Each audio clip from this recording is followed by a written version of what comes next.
All right, hello. Today I thought we'd talk about some prime numbers. And I have a paper that I wrote from, about 12 years ago. And the paper went through 3 or 4 revisions. Over time, I added stuff to it. I cleaned it up a bit. And I figured I'd talk about that paper today. I don't know if I'll do a few short videos. I could easily talk about this for an hour or two. Or I might just let it all go in a half an hour or 45 minutes or an hour video. Excuse me. I don't know. We'll see. But the name of the paper is Using Periodic Functions to Determine Primes, Composites, and Factors. And the paper is about the prime numbers and the pattern that the prime numbers make and how do you go about trying to calculate the prime numbers in different ways. And the paper focuses on how do you find the number of factors of a number, the number of primes less than or equal to a number, a specific prime counting function, things like that. So we're going to go through it and just kind of talk about it a bit to get people familiar with it and let them look at some of these techniques and things that I talked about. So I'm just going to breeze through this beginning just so I can get to the math. And again, I haven't looked at this paper in a while, so I'm not sure how this discussion will go, but we'll see what we can need and what we can do with it. And I'll just kind of summarize what you're reading in the text. You can look the paper up and read the whole thing if you want. I just kind of want to talk about it for a minute and go through it and get people familiar with some of this stuff. So as you can see on the page here, I'll zoom in a little bit. This introduction says that the paper is a revisionary overhaul to and a 4th edition to a paper written 8 years ago, but this thing was written 4 years ago, so it's about 12 years old. And the main technique here is showing the connection between periodic functions and the prime numbers. And beginning with the periodic function, you can. This paper shows you how to come up with an infinite number of ways to make prime functions based on periodic functions. And once you learn the technique, you can repeat the technique with any periodic function, as long as you follow the guidelines that the technique says. Okay, you have to do this, this, and this. But you can do the technique starting with any prime or with any periodic function. You'll see something in here that says numFac. When I say numFac, I'll usually, since I'm talking about it, I'll just say the number of factors. But in text, if you see numFac, I'm talking about a function that counts the number of factors of a number. So without further ado, you can read this, but I'm just going to skip to the actual math and start and talk about this as we go.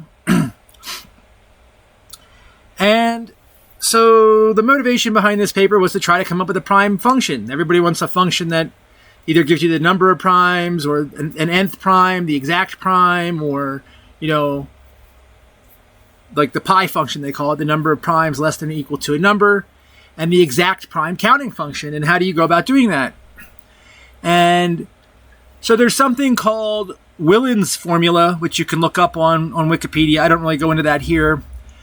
And it's based on another thing similarly named called Wilson's theorem.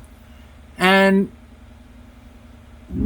the problem with these formulas, or the thing that most people don't like about them, is they're not computationally friendly, right? And a lot of the things in this paper will not be very computationally friendly. They're very, very... they take a lot of calculations to run. However, they are 100% deterministic. They're not, these things in this paper are not, probability-based algorithms or anything like that. They're actually deterministic. And the other thing that people don't like about Willin's formula, which I think is actually a great formula, you should definitely look it up, Willans, Willin's, or N''S. In Willin's formula, he uses the floor function or the ceiling function. And I have some of those in here in different places, and I talk about them. But technically, a floor function is considered algorithmic, meaning it doesn't, even though it's a function, it's one-to-one. It's like do for a number, bring it down or up if you want the floor or the ceiling. It doesn't actually just arithmetically calculate itself. You have to do something. It's like taking the rounding of a number. So the idea is that you try to find a formula for the primes that is an actual formula that doesn't actually use like floor or ceiling function, and come up with just a formula for the primes, a closed form for the primes. And I have an infinite number of those in this paper. Well, obviously I don't show an infinite number, but I show you the technique how you could generate an infinite number using any periodic function. And the goal is to find one that becomes computationally friendly. But I still want to go through this and give people some techniques, because there's a lot of things in this paper that people look for that it's not really readily available in most texts. And so I'm going to go through some things here that will open up how do you calculate the prime numbers. And my hope and goal here is that people can take this technique, because this is how my mind thought about it when I proved and came up with this stuff. But I actually feel that these techniques are incomplete, that there's some people or some way to make them even more efficient or better. And my hope is that this is a starting point for people to explore the topic, and that you could actually improve upon it and find some more concise ones that I'm missing, or improve upon the technique. So without further ado, let's get into it a bit and let's talk some math. So the first thing that you're going to need to do is come up with a function that counts the number of factors of a number. And excuse me for a second. So how are we going to do that? So for the basic technique that I'm going to teach you first, what I do here is I start with a simple set of cosine functions. So you're just going to take some cosine waves of the form, you can see it here, cosine 2 pi x over k. It's pretty simple, it doesn't get too much simpler. And that's a basic wave function. And here in the picture, you can see waves 2 through 5. And if you look on the left in the little index here, you can see 2 pi x over 2, 2 pi x over 3, 2 pi x over 4, 2 pi x over 5. And you're just creating cosine waves where their peaks are at the wave number k. So, for example, this red wave is the k equals 2 wave, and you'll see that it hits at 0, 2, 4, 6, 8, and so on. If you look at the 3 wave, the green wave, you'll see that it hits at 3, 6, 9, and so on. The 4 wave hits at 4, 8, and so on. The 5 wave hits at 5, and it would be 10, and so on. So k is the wave number, and that's just telling you what your wavelength or frequency is, however you want to think about it that way. And we've scaled it to 2 pi, so we're dealing in the integers, not in radians. And so here you just have a bunch of cosine waves. It's a periodic function, 2 pi x over k.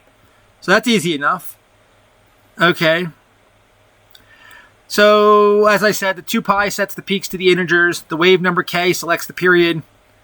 And so, the first thing that we're going to do to turn this into something that can count the number of factors of a number, and I call it wave peak restricting. I tried to come up with words so I could talk about different aspects of this process. And first, we're going to talk about what I call wave peak restricting. And when you restrict the peaks of the waves, this serves two purposes. One, it shifts the waves down such that your values remain positive above the multiples of each individual wave number, but become negative below the integers that are not multiple of the wave number. And secondly, by shifting this wave peak restricting, it sets a constant width for each peak, so that the wave crests that share an integer also share x-intercepts. And I'm going to show you this as we go along. So the first thing we're going to do is talk about wave peak restricting. So what do you do with your periodic function here? Okay, great. So to restrict these peaks, we're going to pick a crest, what I call a crest half width of d. And I'm going to read it out once, and then I'll kind of show you with the picture, but you can go through this on slower if you need to, or pull the paper up. But we're going to pick this half width of the crest that we want. We're going to evaluate the wave at x equals that point here back towards the origin. And then we're going to slide it down the y-axis by that amount. And there's a step that we do after this I call denoising. You'll see that here. But until you do that step, you don't really see what choosing this width of this peak d does. And in order for that next step to work, d has to be between 0 and 1/2. And you'll see why as we go along. So since we're dealing with this wave here, cosine of 2 pi x over k, now we're replacing x with d for a moment. You'll see 2 pi d over k. Because we just want this value that we're picking for this width. You can see it right here, right around the origin. We're squeezing all these waves so they cross at a certain width at their peak.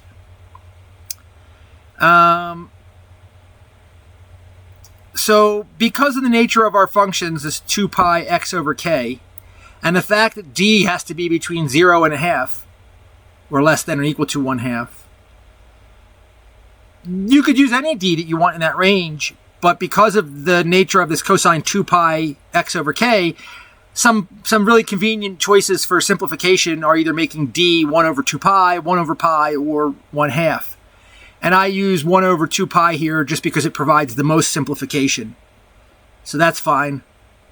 So you take your wave, you pick a value of d between 0 and 1/2, which will become more clear why in a second. And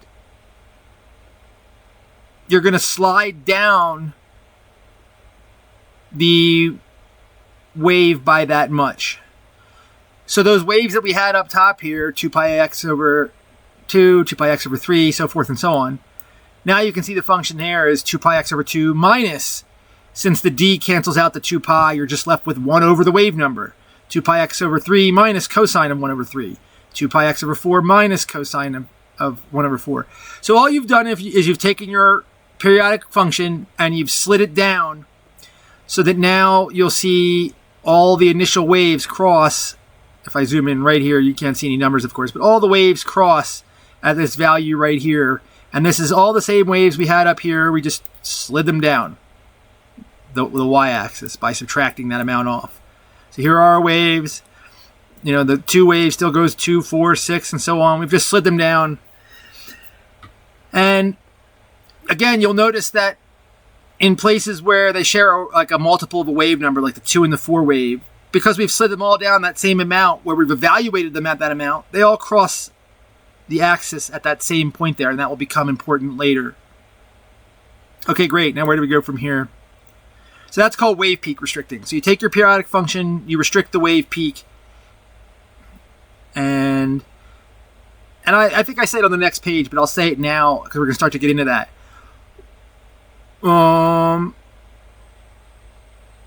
Yeah, I did say it here. I won't repeat. I'll just go on forward with it. So this is the beginning of the process here. You take your wave, you shift it down. Now what do we do next? So, and here I do go into it a little bit more. The reason this restriction on D is due to the next 3 steps that we're going to do, and amounts to the choice of the following. I said that D had to be between 0 and less than or equal to 1/2. If you choose D equals 0, that means you're sliding the waves down by a whole 1. And the value of the cosine waves in this point are all 1 at those points. You can see that this value here is 1 at the peaks. So by choosing a D equals 0, you slide the wave down too far, and you've left no information above the axis. We're using the information of these wave peaks is what we're trying to isolate. And so you don't use 0 because it slides it down too far. While a choice of greater than 1/2, if you slide it down more than 1/2, you end up getting overlapping. So some of the wave will extend out over one of the other integers where a different wave is, and you don't want that later on. You want all the information to be isolated. So this is why the D choice ends up having to be between 0 and 1/2. It happens to be because a single wave of period 1 has a width of 1 wavelength, and the half value starts to cross into the next zone of a period 1 wave is technically where it comes from. So anyway, so what we're going to do next is denoise, what we call denoising. So now the goal is to add up the number of peaks at each integer. So I guess I should say to help drive this home too, basically this is like turning the sieve of Eratosthenes into a single function. You want a function that performs like the sieve. And you can see here, for example, if we want to count the number of factors of a number, it's going to involve counting up these waves, because the 2 wave, for example, hits 2, 4, 6, 8. The 4 wave hits 4, 8, but you'll see the 2 and the 4 wave both hit 4, of course. So there's 2 waves that hit the number 4. It has a factor of 2 and a factor of 4, while counting the number itself. So we're going to use this fact to eventually add up the number of 1s that we have at this peak, at each peak, as all these waves go across, ad infinitum. So let's get into that. So this denoising process, what are we doing here? The goal is to add up the number of peaks at each integer. Each factor of that integer contributes 1, while not adding the values from other non-factor waves that pass below that integer. So we don't want any of the noise from other waves that aren't a factor of that number to add into our total. We just want the waves that are a factor of that number to add into our total. So when you start adding up all these waves, the information below the axis, which is negative numbers, which is just the wave value at that point, it messes up the totals. The information below the axis is below integers. And instead of just adding up 1s at the integers, you get all the 1s from the factors, but you end up also getting all that negative extra material from all the other waves that are passing underneath that integer that are just going on to their next value, but you don't want those. So how do you separate the stuff underneath the axis from the stuff above the axis? And that's basically what this step does. So we call that denoising. So we're going to do some summing up here in a little bit because we want to add up all the number of 1s at each point, but we don't want the information below the axis to interfere with those totals. So to accommodate this, we're going to remove that information below the axis ahead of time. And there's different ways to do that, but the original way is the way I'm describing here. You're going to add the absolute value of the function to itself. And as I say here, there are other means to do this. Some are discussed later, but this one is one of the most cleanest and straightforward. And technically, the absolute value function is not considered algorithmic because you can replace it with the square root of the squares. And so it fits this idea of just a pure function. But in any case, so now you'll see that same wave we had before on the last page. I'll go back to it right here. We've taken our periodic function, we've slid it down by the amount that we said, that wave crest selector amount. So that slides it down. So you'll see like cosine of 2 pi x over 2 minus cosine of 1 over 2. And now on the next page, you'll see we're literally just adding a copy of the absolute value of what we already have to itself. So here you'll see cosine 2 pi x over 2 minus cosine of 1 over 2 plus the absolute value of that same thing. Cosine 2 pi x over 2 minus cosine of 1 over 2, and so forth and so on through all your wave numbers. So by adding the absolute value of the thing to itself, wherever it was negative, now you're adding the positive amount and it just sends it to 0, which you can see here with all these lines starting to appear in between the wave crests. And where it was already positive and you add the absolute value to itself, you're doubling it. So that's all you've done here by adding the absolute value of yourself. You're getting rid of all the material under the axis and you're doubling all the material above the axis. So now you can see that here. So we've taken our periodic function, we've shifted it down to isolate our wave peaks, and now we're adding a copy of the absolute value of it to itself to get rid of all the negative material below the axis, send it to 0, but have the stuff above the axis that we want, the material we're trying to deal with that has the information we want, and it ends up doubling it. But now that we've done that, when we want to add these up, it's hard to add up all these random numbers. We don't know what these numbers are going to be. They're going to be different for every wave number. So we want to renormalize these peaks to 1, which is what you see next. So due to the process so far, the peaks no longer have a value of 1. We've done 2 things to them. We've shifted them down by this amount determined by our wave crest size that we want. And we've added the absolute value to itself. So to renormalize, to get these peaks back to 1, well, we can divide by 2 to counteract the absolute value trick that we just did, to counteract the amplitude doubling of the absolute value. And because we shifted it down by this amount where we subtracted off this 2 pi d over the wave number, which ends up being the, just 1 over the wave number, you can divide by 1 minus cosine of 1 over k, And that will counteract the sliding down that we did. So you're left with these equations here. So this equation represents a wave that's been slid down. We added the absolute copy of itself to get rid of the values below the axis, but keep the ones above. We divide by 2 to cancel the absolute value, and we divide by this 1 over cosine of 1 over the wave number to get rid of the sliding, to change the amplitude back to 1 after sliding it down. And you're left with this picture here, and you can see this. And again, I'm just using the 2 through 5 waves as an example. So now you can still see our red wave is the 2 wave, and it gets, obviously the colors are the same, they overlap. Like you can't see the red over the purple here. But the 2 wave is at 2, 4, 6, 8, and so on. But it's 0 everywhere else. And we just have these sharp little peaks, and they're all set to 1 again. Here's the 3 wave at 3, 6, and 9. Here's the purple 4 wave at 4 and 8, and so forth and so on. So we've taken these waves, or your periodic function, and we've made these nice little neat peaks that all share the same width. You can see the width of these peaks is all the same, and no matter what integer they're around. And they all have a value of 1. So now what do we do with this? So this is what we're left with at this point. Great. And so here you can see the full form of that function again, right there. Periodic function slid down, add the absolute value to get rid of the stuff below, and then fix the amplitude of everything back to 1. That's what you're seeing here. But great, now we have this function that is kind of like a sieve of Eratosthenes, and we're going to improve it more.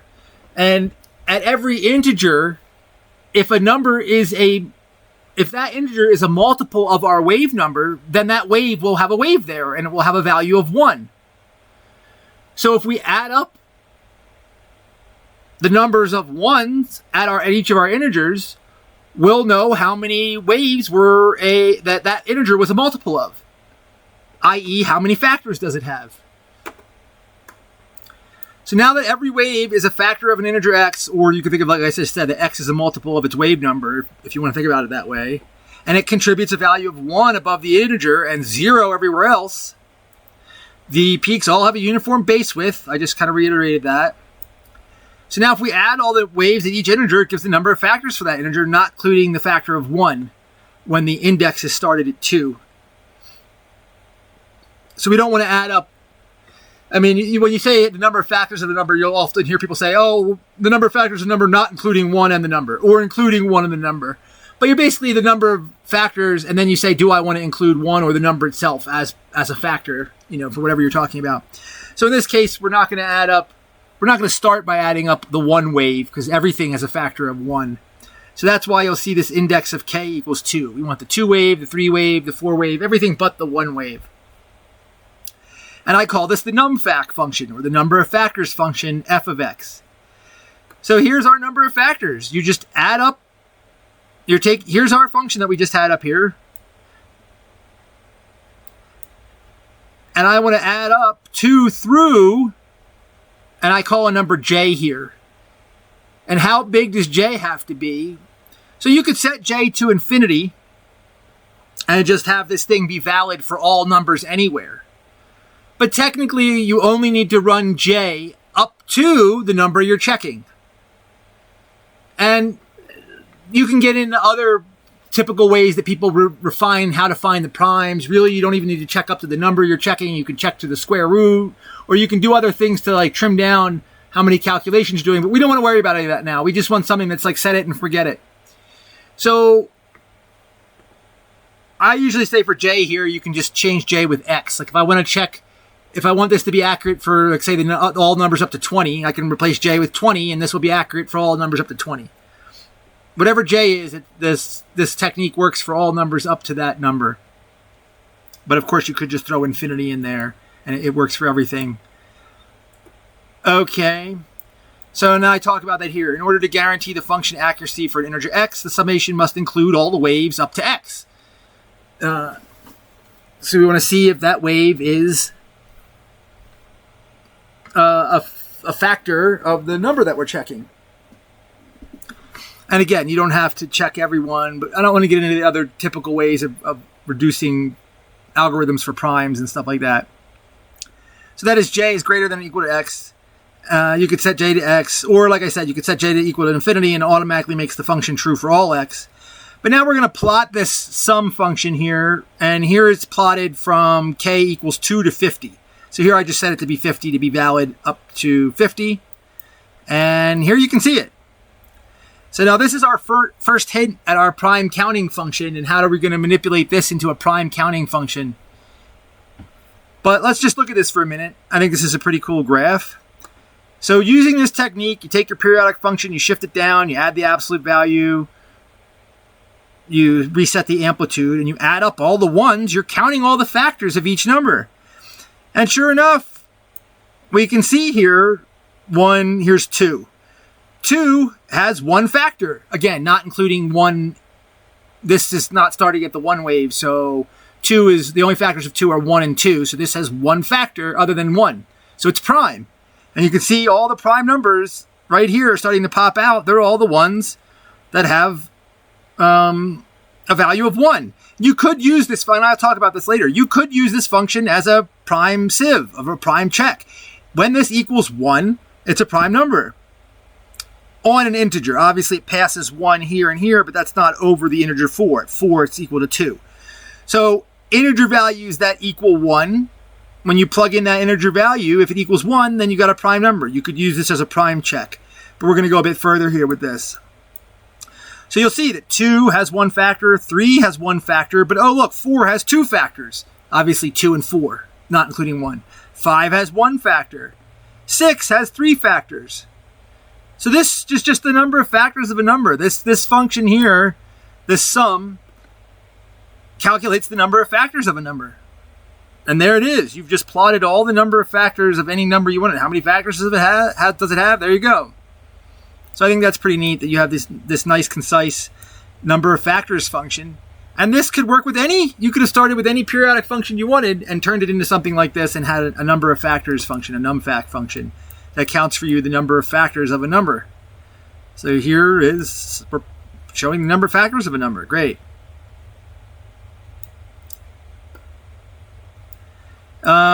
Notice that this gives the correct number of factors for all numbers. The primes have a value of 1, corresponding to the number itself, other than the number 1. This neatly shows all primes. I mean, there's all your primes right there. This acts as a prime sieve, such that f of x equals 1 over the integers for all primes, where again, x is less than j up here. You have to set the top high enough. And this can be repeated with any periodic function as long as those guidelines that I just mentioned are followed. Now, you may need specific considerations for d, according to the symmetry or lack thereof of the periodic function you chose. I started to get into what that was out loud. I said, oh, well, it has to do with the fact that the one wave would overlap. But so maybe if you were using some exotic periodic function, you'd have to choose your d very carefully. But for most periodic functions, that rule for d should be fine, that it's between 0 and a half. But the general premise is the same. Okay, so where do we go from here? Now that we have a function that it gives us the number of factors of a number, how can we turn this into some prime stuff and some prime counting things? So here's a quick little mention, factors including 1. As I mentioned before, the value of the function is equal to the number of factors of the integer, including the integer, but not 1. But if you want to include how many factors are there and including 1, there's 2 easy ways to do that. The first is simply to add 1 to the function. You could take that sum that we just had and say plus 1. And then it's going to just add that 1 on for you for each of them. Or the other way is what I alluded to, where you run the index over the 1 wave and include it 2. So the second is to include the k equals 1 wave and run the lower index from 1 instead of 2. So, and the reason the 1 wave is normally left off of that f of x function is described is simply due to the fact that it regularly adds the need to subtract an extra 1 in many other constructions or parts where you want that value but not including 1. So you can add it on or subtract it off as needed, either by just adding the 1 on or by changing the index to changing this index of k equals 2 to k equals 1. And then I'll just bump all these up by 1. Okay, great. So now I go off on a little tangent in the paper here for a minute. But this is the right place in the paper to have it. Excuse me. And I realized when I was making this that you could do something called specific factors and factor tagging. It's nice if we know the number of factors of a number, but what if we want to know what those factors were? Just some number, 722. What are the factors? Or whatever, 1,715,000. What are the factors? Not how many there are, but what are they? And so I realized you could kind of do a trick here to find the specific factors. And by noting that each factor contributes one to the value of f of x at the integer. Next, include the fact that every number has a unique set of factors with no duplicates in that set. If each factor was to contribute a unique value instead of 1, and if the sums of the corresponding values assigned to the elements of every set was also unique, and I'll explain what I mean by all this, then the resulting output of any integer would uniquely correspond to that specific set. So before we were adding up 1 for each factor and just saying how many 1s do we have there? Well, that represents how many factors we had. But instead of adding 1 each time, what if we added something that uniquely identified each factor? Like whenever we had a factor of 3, we added something that specifically identified that was the number 3 was the factor. Or whatever the factor is, factor of 7, factor of 8. You say, oh, that number's a factor. We want to add something specific when a certain number's a factor. And if you did that and you added it all up, you'd also have to make sure that your result was unique. Otherwise, you might be adding different things for different factors, but you'd get the same sum and you wouldn't be able to distinguish what factors you had added. So that's all I'm saying here is how do we go about adding something unique that also makes our sum unique? Well, it turns out there's actually a really easy way to do that. Setting that unique value for each factor becomes that factor's tag. How do we tag each factor so we know that we used it? And I realized that you can do that for each wave number. Consider the tag of 10 to the power of k minus 1. That is, and I'm just reading here verbatim, 2's tag is 10. 2 minus 1 is 1, and 10 to the power of 1 is 1. But 2's tag is 10, 3's tag is 100, 4's tag is 1,000, and so on. If each number adds a power of 10 as its tag, then only that number can move the decimal place 1 point is basically what's going on here. If I add 1,000 for 4, a tag of 4, and then I add 10 for a tag of 2, that's only going to add to the tens place and not change. You'll see the number 1010, and I'm going to get into that. So that becomes a unique identifier for the numbers that we added. And this is due to the fact that each factor now controls its own decimal place. There are certainly other tags that you could use, but this is one of the simplest ones that I had thought of at the time. And it's used as my example. So I'm going to define a factor tagging function, which I just call t of x. And this is the same thing that we had as f of x, but that factor tag is included as a product in the sum. So here's that 10 to the k minus 1. Here's that same thing we had, but here you'll see 10 to the k minus 1 out front. So for each of those values that were 1, we're putting it in its own decimal place by multiplying it by 10 to the k minus 1. And so the visual plot of this function is of minimal value since it's the same thing as f of x, but just scaled by 10 to the x minus 1, or by a power of 10, basically. And when you do that, the function gets so big so fast, of course, visually it doesn't really show you what's going on as easily to see. Everything just becomes crammed on the graph. But I'm going to show it anyway in a second. But it's better to just think about or look at the output values directly. For example, here's the specific outputs for the first 12 from x equals 1 to 12, where as follows. So now when we look at our sum, and we plug in from 1 to j, again, has to be equal to x or greater. But when we plug that in for the values from 1 to 12, you'll see 1's value is 1, because it's the only factor, and that's itself. 2's value is 1, 1, or 11, because we ended up adding, and we're running this over all the waves here, so we ended up adding a 1 and a 10, which shows me that 1 and 2 are the factors. 3's value is 101 because we ended up adding a 1 and 100. But now, and I'm gonna explain this, you can start to read this as the factors in binary, if you think about it that way. So the factors of 3 are 1 and 3. The factors of 4 are 1, 2, and 4. The factors of 5 are 1 and 5.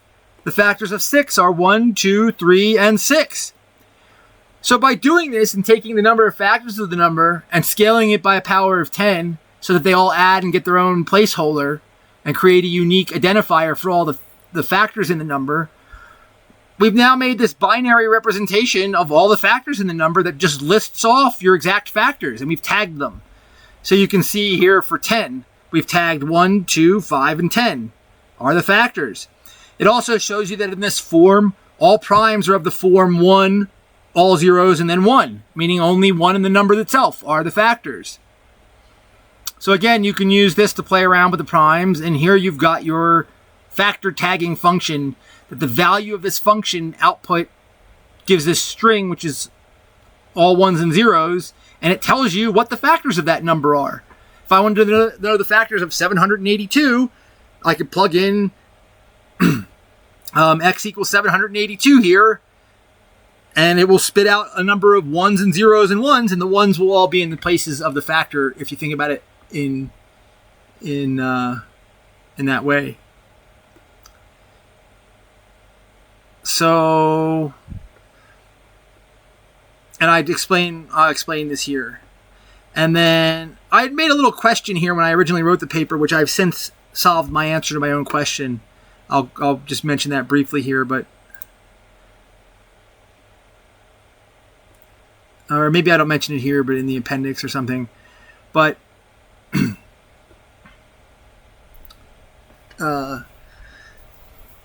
at one point I realized that, okay, you have this binary string, which I just explained, or it looks like a binary string. It's still a decimal number, but it's just all 1s and zeros.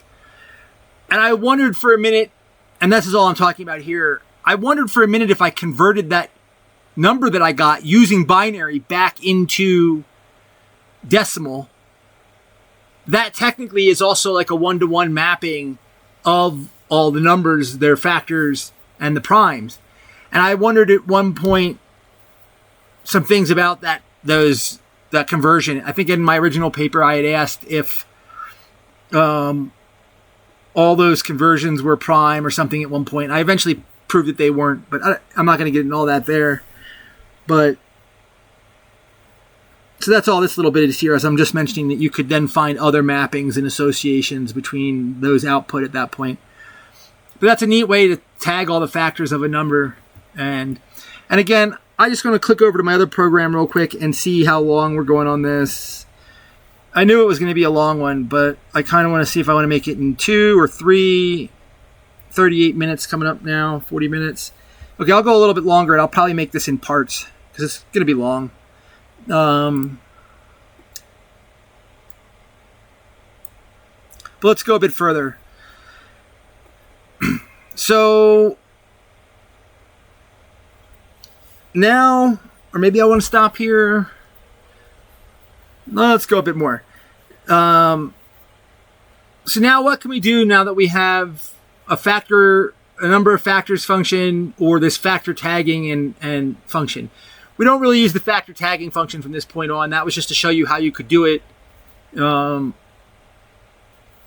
But we're going to go back to using that f of x, the number of factors function. And how can we turn that into a prime counting function to where it counts the number of primes for us? So basically what we're going to do in these next few steps is we're going to take this function here, this factor counting function, and now we want to find a way to count the number of 1s or values here that would be 1 at the integers up to a certain number. And that'll tell me the number of primes up to that number. So how can we count the number of peaks here that are 1 at the integers, but not at these other spots? Okay, well, you can do that however you can think about it, however you can come up with a method to do it. I come up with this one method, and this is where I feel that this could be improved. I feel like other people could come up with an even more crafty method. It's kind of like solving a Rubik's Cube, you know, what's the fastest way to do it or something. But this was the way my mind first saw it, so this is how I explained it in the paper. And I've since then come up with other methods. I talk about some of them later in the paper because this was what the 4th revision was about. But for now, I'm just going to start with, this is still part of the original paper. So what can we do? So that function, f of x, the number fact function, can be manipulated to separate the composites from the naturals. And I do something here, we call it flip-flopping, because we're flip-flopping the wave around, and you're going to see how.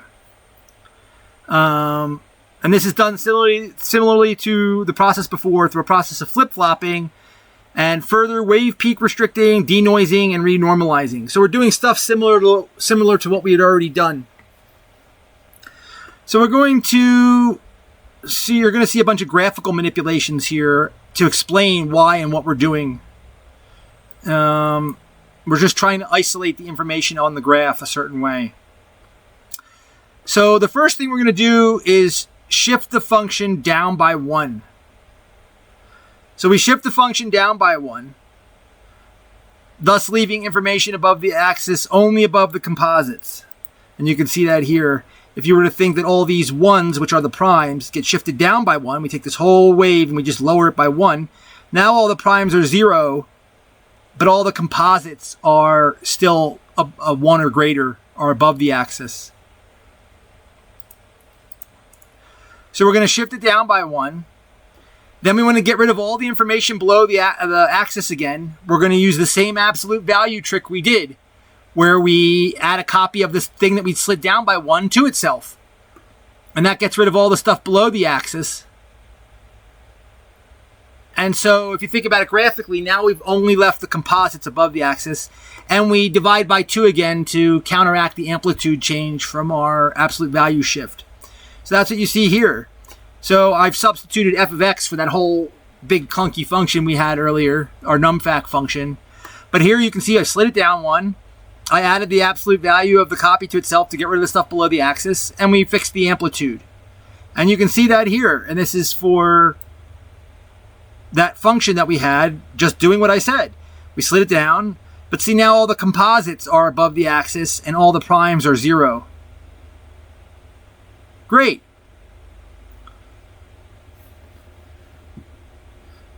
So now if we could somehow combine this thing that we just made and get it to cancel out all those composites, we'd be left with just a prime wave, or just something that can count the primes, and that's where we're headed with this. With the prime crests removed from the wave, the goal is to get all the remaining composite peaks to have the same value, namely 1. So now I don't want all these composites to have their own number of factors value. We just want them all to say 1 at those points. And we can do this by chopping off all the peaks greater than 1. So how do you chop off all these peaks? And again, this is just the basic technique. You can come up with any way that you want to do each of these steps. This is the way that I went about doing it. But, so now what we're going to do, the way that I came up with the chopping all these peaks off at 1, is continue by, again, shifting the function down by 1. So now I'm going to take this thing I call g of x, which you can see, again, this does not get computationally friendly. It becomes very clunky very quick. But the idea is to get to our final form and then try to extrapolate out what we learned and condense it and do other things. And I'll get to that. So we're going to take this thing that we have here. We're going to shift it down by 1. Okay. But then we're going to flip it over by just taking the negative. So we take this 1 here. We shift it down by 1. But then we flip it over the x-axis by taking the negative. And that's what you see here. And you can think of that as negative g of x plus 1. But you've shifted it down. You've flipped it over the axis. Now you can see all the composites that were renormalized to have a value of 1 dip down and touch 0, while all the ones that were greater than 1 had more than that number of factors all their peaks now go below the axis. You can guess what we're going to do from here. We're going to play the absolute value game again and get rid of all the information below the axis. And that's what happens next. So now we've yet again add the absolute value and divide by 2. This removes the peaks which are under the axis, which had the values greater than 1, and effectively sets their heights to 1. Now, you've changed the peaks from the ones that were at 1 actually have a nice little peak. Now you've just made them flat tops, but it doesn't matter. We just want that value to be 1. So here you can see that. We've added the copy of the new function to itself, and we've adjusted by 2. And you're left with this thing here. And then the last step is to flip the function back over and shift it back up by 1. So this process here of from flip-flopping to filter the composites from the naturals, you can see we started with f of x, we turned it into this g of x, we did this with the g of x, and now we've done this, we've turned it back over, we flipped it up, we did all the things I just said. Now we're shifting it back up, and we're calling that h of x. Just rather than have to write out the whole form, I'm just making it symbolic here. But what are we left with? What's the goal here, and what are we left with? And now you can see what we're left with is we have our number fact function, but we've manipulated it so that the primes are all 0 and the composites are all 1. So that's a pretty neat function in and of itself right there. Again, you could use that as a prime check or a prime sieve or however you want to think about it. If the value is 1 and an integer, it's a composite. If the value is 0 at the integer, it's a prime. And we can use this now to get our prime counting function.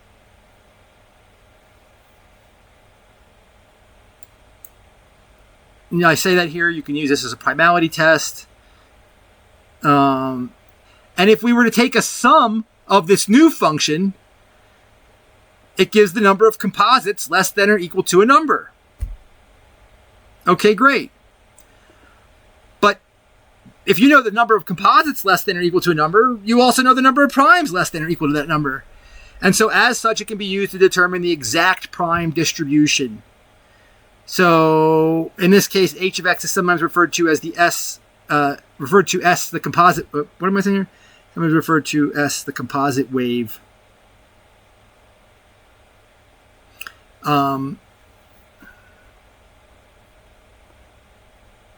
Hold on a minute. What did I write here? Oh, I was supposed to say 2 as the composite wave.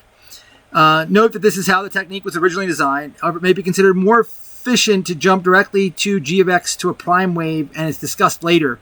So this was after some revisions. I had understood some new things. I added, I had added a bunch of explanation and some stuff that I realized there was easier ways to do some of this stuff. And I'll get to that later in the paper or second part. But I wanted to show the original technique first so that you learn what's the meat of what's going on here. And I'm going to go a little further here, and then I'll make a second video because this is part of where the original paper had not ended quite yet, but coming up. So I wanted to talk about the prime distribution here. Or let's see, maybe this is a good place to stop, and I'll just pick up on video 2 with the prime distribution. Where are we at here? 48 minutes. Yeah, let's call this one. I'm going to make a part 2, and I'll start from here with the prime distribution in part 2. Well, let me check ahead for a minute. Maybe I'll just keep going.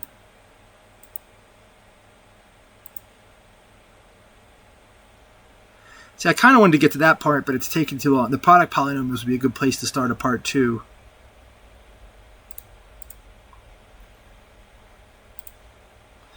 Well, we're already in it this long. I might as well keep going, and then when I get to that part, we'll do a part 2.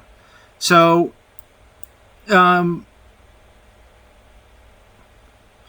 this is where I said, once you know the number of composites of a number, you can figure out the number of less than or equal to a number. You can figure out the number of primes less than or equal to that number. So the number of primes less than or equal to a number is equal to that number minus the number of composites equal to that number minus one more for the number 1 itself. So that's all we're doing here. Here's the exact prime counting function. And people often say there isn't an exact prime counting function, or we want to find the error in the prime counting function. No, here's an exact prime counting function. It's clunky. It's not very computationally friendly, but it is technically 100% a function. It's not an algorithm. It doesn't use any floors or ceilings. And it will deterministically 100% tell you the number of primes less than or equal to a number, period.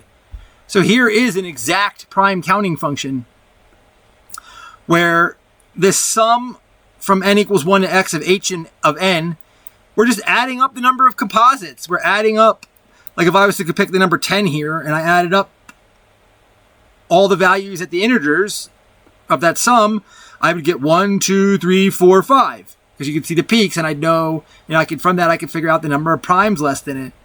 So you're adding up the number of composites here. You're starting with that number itself, that ever you want to know the number of primes less than or equal to that number. You're subtracting off the number of composites, and you're subtracting off this extra 1 here for the number 1 itself. And that's it. So here is the actual, like I said, I'm just reiterating, here is the prime distribution. Here is the prime counting function. And you could do this with any periodic function. You could create yourself an exact deterministic prime counting function. Here it is. So you'll know the number of primes less than or equal to that number. Exactly. Plotting pi of x shows the familiar prime distribution, and pi of x gives the exact distribution as long as you abide by that initial restriction that the j, the term at the top, is less than or is greater than or equal to the number that you're checking. So that you've checked, in a sense, you've sieved and checked all the values up to it. And in a sense, you've built in that brute force check of checking all the integers and all the multiples, but all in one function. Yes, it's kind of a big clunky function, but that one function does it all. It does all that checking for you by the nature of how you've designed that function.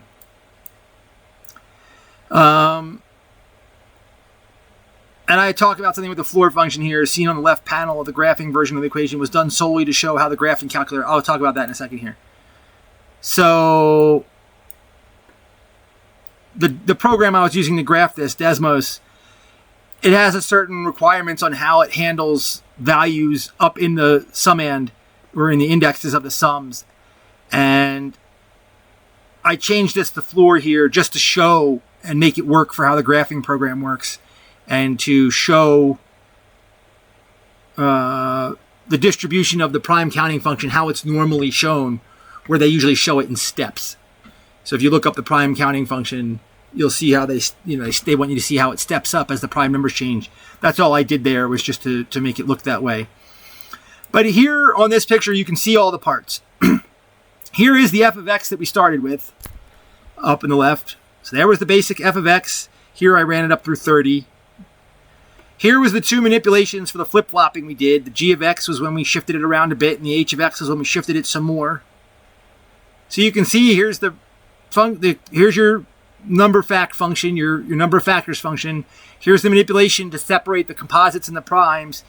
And then you use that to just get your prime distribution, your prime counting function, and there it is. And you can see the number of primes less than or equal to 2 is 1, less than or equal to 3 is 2, less than or equal to 5. Obviously, we're using the leading or trailing edge, however you want to think about it, this edge here on this. But the number of 5, it jumps to 3. At 7, it jumps to 4. At 11, it jumps to 5. At 13, it jumps to 6. This is your prime distribution, exactly and 100% deterministically. There it is. Okay. So, and I was talking about what I thought about it at that point. I said, this is a novel and interesting result. Not only does it give the full infinite distribution, but it shows that the prime counting function can be composed of basic algebraic summations in a closed form. And it provides how to generate a finite equation for pi of x, or the prime counting function, valid up to any given x. And this is in contrast to traditional methods and discussions regarding the distribution that resort to invoking exotic equations. As a brief comparison, I say look at the explanation according to Wiki. There's a section dedicated to approximations of the growth rate that calls upon logarithmic integral or big O notation. They discuss exact forms using Mobius functions, Riemann zeta functions, branch cuts, exponential integrals, all of which are more complicated. And though while this function is a bit unwieldy, if you were to plug in this sum and then do all this and have like that many copies of the sum, and then you're taking a sum of a sum and all that, while it is unwieldy due to the transformations and the fully expanded form, which I have the full form in the appendix, maybe I can pull that up just to show you now. In the grand scheme of things, it's not really that complex of what you're doing. And maybe, like, I think it's back here, equation 30. So let's just jump ahead for a minute and see if we can get to equation 30 just to show you the full expanded form. So there it is. There is that thing. If you were to plug in the actual sum and do all the absolute value manipulations and do the sum of the sum, here's what it looks like, equation 30. And this is just one example. You could have done this using any periodic function, and you could have, in other steps where I shifted and moved it, you might find a more creative way to separate the ones and the zeros and condense this even more. And I go into this in the other part of the paper. We'll do it in part 2. But here's what this full function looks like. And here is your prime counting function. That's an exact deterministic prime counting function right there. And you can use this to show other things. For example, and I'm not going to get into all here, but you can start to show like what time complexity this calculation lives in. You're just doing a bunch of sums and multiplications or whatever, so it's in polynomial time. Or you're doing this, so it's in whatever time. But you can show at least that this can be done with basic summations. So anyway, let's get back to here for a minute and try to get to the end of this part. Keep it under an hour and 10 minutes, and then I'll go to part 2.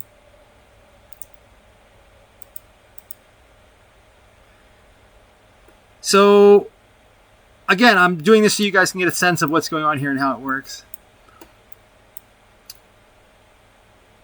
So now, can we take it a step further and not only give me the number of primes? Now that I have a function that just spits out the number of primes less than or equal to a number, an exact deterministic prime counting function, can I use that to spit out the nth prime?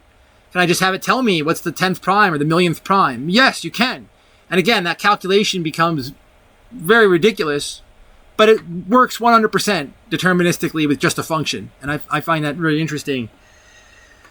So using this formula for the exact distribution of the primes, pi of x, a recursive sequence, I call it q sub s of n, can be fashioned to determine the nth prime.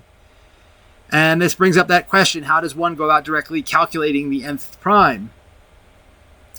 First, note that the value of the nth prime is always greater than n, which means that you can loosely state, like, the 5th prime is going to be a number bigger than 5. The 10th prime is going to be a number bigger than 10. So you can always say that the nth prime is that number plus something. It's, the 11th prime is 11 plus something, because it's going to be bigger than 11. And then you've got to ask, well, what then is that something? Or for a moment, reverse the question and imagine beginning with a prime and asking, which prime is it? Like, oh, I have some number and it's prime. Well, what prime is that? 61 or whatever. What prime is that? That is, take that prime, subtract the number of composites less than it, and subtract 1 for the number 1, and that's which prime it is. So the same way that we could use, if you know the number of composites, you can say the number of primes. You can use that fact to determine which prime a prime is, if you were given the prime. For example, take the number 11. I just do a quick example. 11 has 5 composites less than it.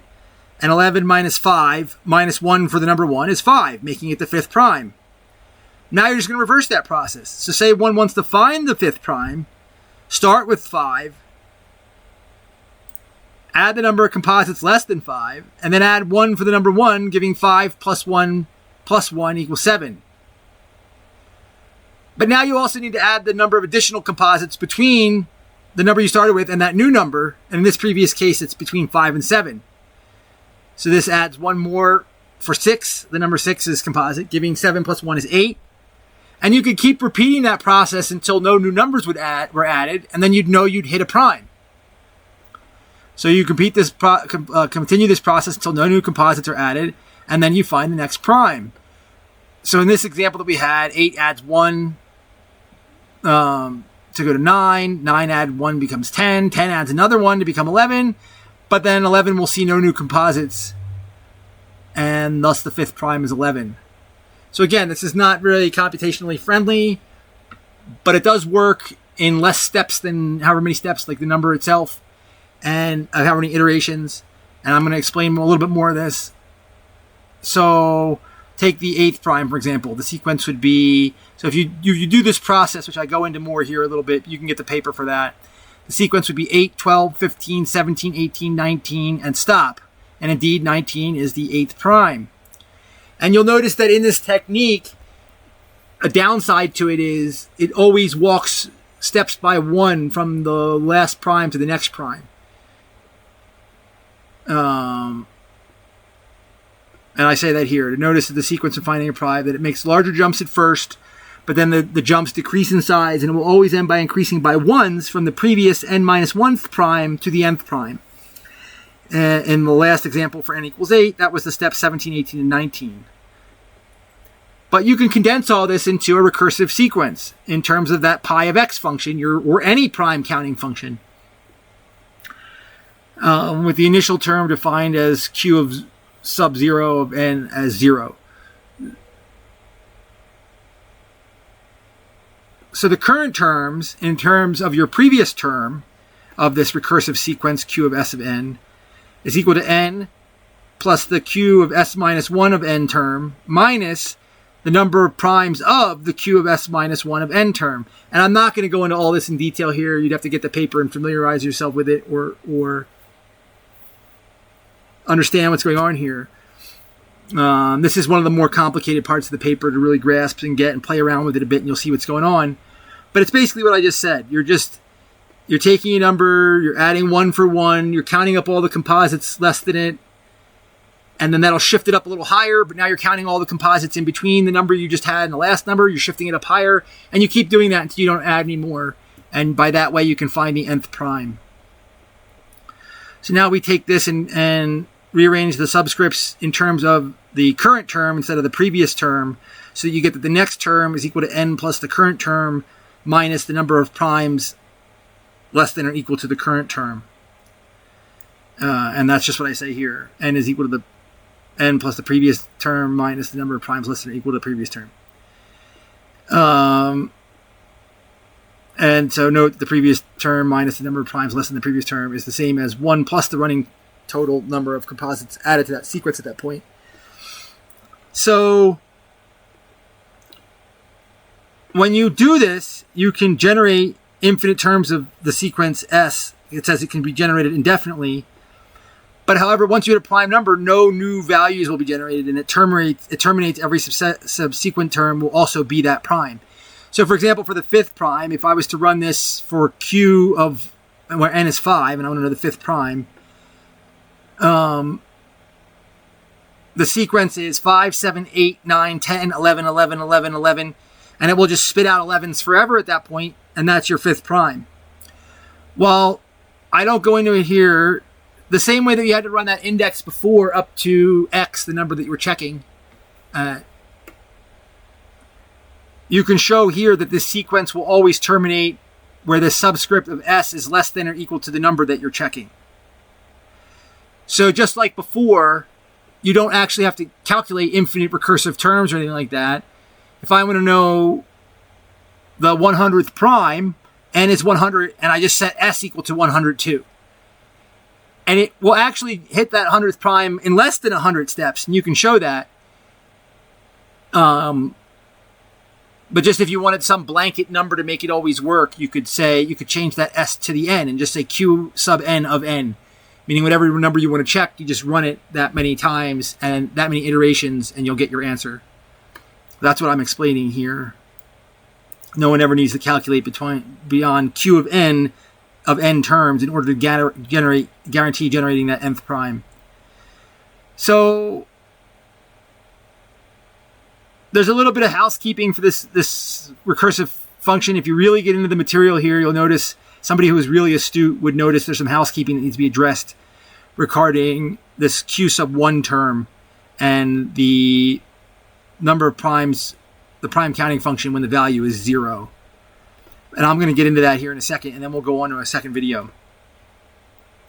But as a final sample and a segue into this housekeeping section, I just gave another example here. Here's the sequence for the 20th prime, 71. From q equals 1 of the 20th prime, q, like how, what's the 20th prime, through q equals 16, just to show you how that would work. So if you plugged in q of 20 and wanted to find the 20th prime, like I said, it will terminate in less than 20 steps. And here it terminates like by the 12th or 13th step. But you could see that that sequence would generate the numbers 20, 32, 41, 48, 53, 57, 61, 63, 65, 67, 68, 69, 70, and then it would just spit out 71s from that point on. And the value you would get for q of 20 of 20 or 16 of 20 or anything after it terminates would be 71, your nth prime, your 20th prime in this case. So I wanted to show that you could use this technique to generate the nth prime. But if you really dig into what we've done so far, you'll see that there's a little housekeeping for these two items here. So using equation 9, which is this one here, you can see that this q function, this number of prime, or the nth prime function, but the first term, q of 1 term of the sequence, according to this, if you say, well, what's q of 1 equal to, q sub 1, it would be equal to n plus q of 0 of n minus pi of the q of 0 of n. Well, for this recursive function, we had to define the first term, that the first term is 0. Q of 0 of n is defined as 0. But because of that, and because of this function 9, you'd see that we'd get a pi of 0 in here, leads to evaluating pi of 0, number of primes less than or equal to 0. Well, logically, we know that the number of primes less than or equal to 0 should be 0. And that the q of 1 sub m term always simplifies to being equal to n. Because it's n plus this minus this. This should be 0. And the q sub 0 term itself is 0. So this should be n plus 0 minus 0. Logically. So that term always simplifies to being n. However, that prime counting function that we developed was only accurate for x is greater than or equal to 1, not 0. So this erroneously gives -1 as the number of primes less than or equal to 0. So that can be fixed in two different ways. One is to just simply define the first and second terms of that sequence. So instead of demanding that q of 0 of n is 0, you could also demand that q1 of n is n, and then it's valid for all terms greater than or equal to 1. So you can then, kind of like the Fibonacci sequence, you set the first two, 0 and 1, and you go from there and you develop all the other terms. You could just set the first two terms here and force it equal to n where it's supposed to be. Or the other method is to adjust that pi function that you had that keeps all the values you had for x is greater than 1, but gains the correct value of pi of 0 to be 0. So you can do either way. And I talk about that here. One way is back at that g of x stage. So if you go back and look at our previous g of x, if you multiply that function by x, it gives you that. At 0, it was 0, so it gives you 0. All the other values were 1 where they needed to be, or 0. So when you multiply by x itself, you either just get 0, or when it was 1, you get that value again for the function. And you can do that and then just continue from where we were through all those other steps with this new g of x. But that adds this extra x in the whole thing, and it just adds a bunch of little x's everywhere, and it makes the function that much more complicated. Or it's easier just to recognize that when you get that pi of 0 term, you just plug in 0. Or set the q of 1 of n equal to n. Either way you want, you can fix the recursive sequence that way. So that's just a little bit of housekeeping that ends up coming about because of how we designed everything. But I just wanted to mention it because, to be complete. And lastly, we're going to talk about prime numbers of any size. So with that recursive sequence for the nth prime in hand, you can now generate a prime of any size that you want. So people say, what's the 10th prime and the millionth prime? Okay, you can plug that in here and get it. Again, not computationally friendly, but deterministic and just a function. Or there's two methods. I'm going to gloss over this quick because I just want to end this and get on to the second half. But there's two ways you can do it. And basically, I just talk about, you could use the you could use some of the generalities that are normally used for prime calculations, like the number theorem, which states that the number of primes less than or equal to a number is roughly equal to n over the log of n. That's a well-known estimate for the prime counting function. So, say you want a prime of any size, like say 10 to the billion. You want a number with a billion digits, say 10 to the billion, and insert it into the formula. This tells you that there's about this rough estimation, that there's roughly this many primes with less than a billion digits. So then just take that number and plug it into equation 9, and you'll have a billion digit prime in less than n iterations. So you could do that just to rough estimate where you'd need to be in that function. Like, I want to calculate a number, a billion digit prime.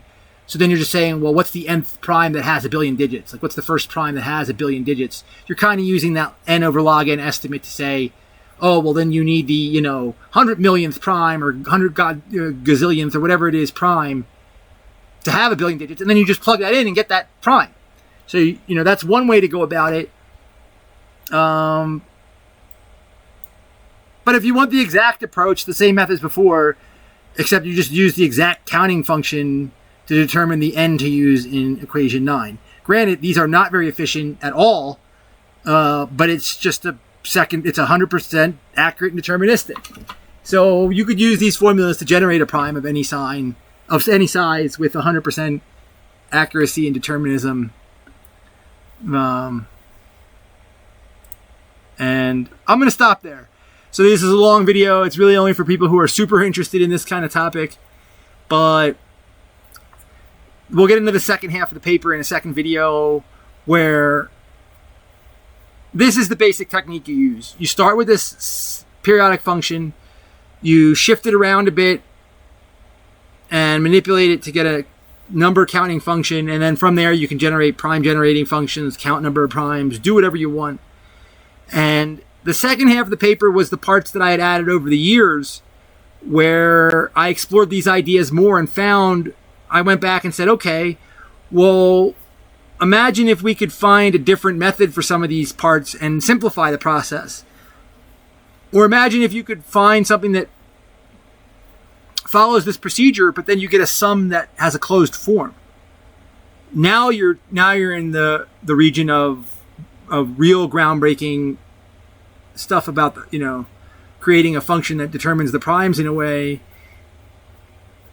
And so I go through some of these other techniques and methods. But the first half and the stuff I described is the general, how does the periodics work? How do you generate a prime counting function or a number of factors function with it? And I'm going to leave it from there. I'll leave it from there. This is a very long, just a talkative math video. But for those of you who like this type of thing, I hope you enjoyed it. If you have any questions, you can leave them in the comments. Or if you have any comments about this stuff. And we'll go from there on the next part, talking about more primes, composites, and factors. And I hope you enjoyed it. I hope you guys have a great day or a great night. And we'll talk to you soon. All right. Thanks. Bye.